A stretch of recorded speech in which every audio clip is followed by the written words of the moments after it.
Located 86 kilometers east of Beirut, in the heart of Lebanon, the Baalbek archaeological complex is one of the most impressive sites in the Middle East.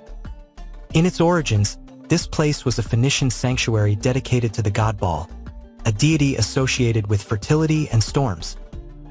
Over the centuries, Baalbek was transformed into a Greek city, adopting the name Heliopolis during the Seleucid period, and later became a Roman colony under the rule of Augustus.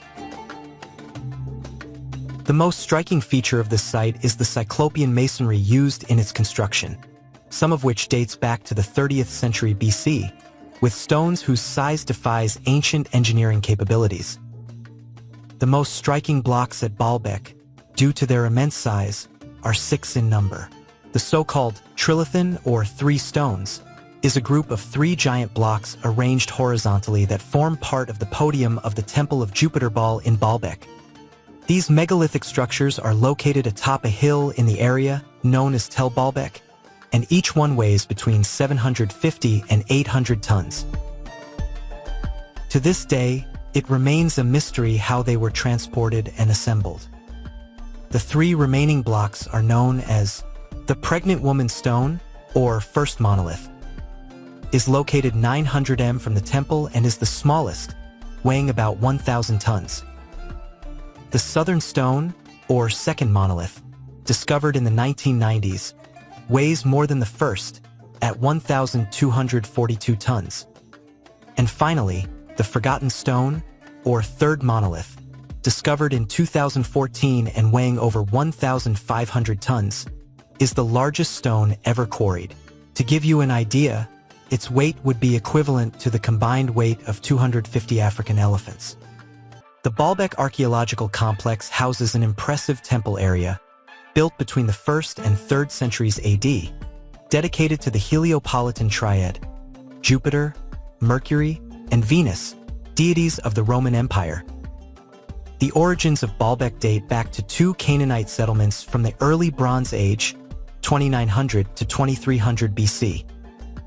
The term Baalbek is probably related to the oracle and sanctuary dedicated to the god Baal and to Anat, the goddess of violence and war, sister and consort of Baal. The religious practices of these temples almost certainly included animal sacrifices, perhaps even human ones, and ritual offerings to the deities, as in other neighboring cultures. The Hebrew historian Flavius Josephus, 1st century, records Alexander the Great's passage through Baalbek on his march to Damascus. In the Hellenistic period, under the rule of the Ptolemaic dynasty, and from 198 BC under the Seleucid Empire, the city was renamed Heliopolis, City of the Sun. The Ptolemaic rulers likely favored identifying the god Baal with the Egyptian sun god Ra and the Greek god Helios in order to cement greater cultural fusion within their own territories. After the Roman conquest of the city in 64 BC, the sanctuary's deity was identified with Jupiter, but still retained some of the characteristics of Baal, the ancient god. The god was depicted holding lightning bolts in his hands and framed between 2 bulls, the animal that accompanied the god Baal. With the arrival of Christianity and the promulgation of the Edict of Milan, the sanctuary began a slow decline, likely accelerated by collapses caused by earthquakes. Emperor Theodosius I, 379 to 395, destroyed the pagan statues and converted the Temple of Venus into a church. In the 6th century, 8 of the columns from the Temple of Jupiter were placed in the Hagia Sophia Basilica in Constantinople by order of the Byzantine Emperor Justinian, which we were able to see on our trip to Turkey. 9 columns of the Temple of Jupiter were once visible, but 3 collapsed, possibly as a result of the 1759 earthquake. Originally, there were 12 columns on the facade between 2 very tall towers, above which a pediment was set. But what civilization was capable of building and transporting such colossal stone blocks? The Temple of Baalbek was built in an area considered sacred, specifically on a tell or ruined mound. Most of the remains date from the Roman period. However, the Romans built on the ruins of an earlier culture. The Phoenician temples could be 2,000 years older than the Roman remains that still stand today. But is it possible that the Phoenicians did the same thing as the Romans? In other words, build on top of the remains of another culture? The oldest part of Baalbek doesn't fit with any known civilization. At the rear of the Baalbek temple, we see small Roman-era stones placed haphazardly atop one another, forming a medieval fortress. The imposing masonry and elegant Roman columns are dwarfed by the colossal megaliths on which the temple stands. But even more mysterious is that those enormous blocks were placed atop another structure. The largest stones were at the top, and beneath them lie at least 3 levels of much smaller stones, though they still reach a monumental size. On the stone wall at the rear end of the temple, the remarkable proportions of the megaliths stand out in contrast to the other stones around them.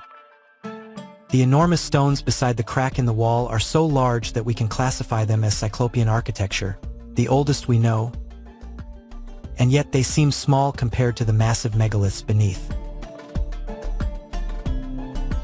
The square-cut Roman stones were placed on top of them by the Arabs or the Crusaders, who turned the ruins into a medieval fortress. When they excavated beneath the massive blocks, they found perfectly carved stones, albeit smaller ones. The enormous megaliths were not designed to serve as the foundation of a building, but were instead placed atop another structure that remains hidden beneath the ground. We observe that behind and above them are the stones of the Roman temple, and we see that they bear no resemblance whatsoever. These massive blocks don't look rough, nor do they have the rudimentary cuts of Stonehenge. They are 1,500-ton stones, perfectly carved and fitted together with a precision that defies all logic. They form foundations so vast and solid that not even a Roman temple, however majestic, could contain their grandeur.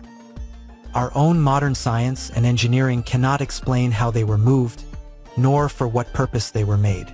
Everything points to an unknown culture, predating even the oldest civilizations we know, having been able to manipulate these massive stone blocks with a mastery that still leaves us without answers today. Perhaps, in the silence of those colossal blocks, one of the most impressive stories of humanity's past lies hidden.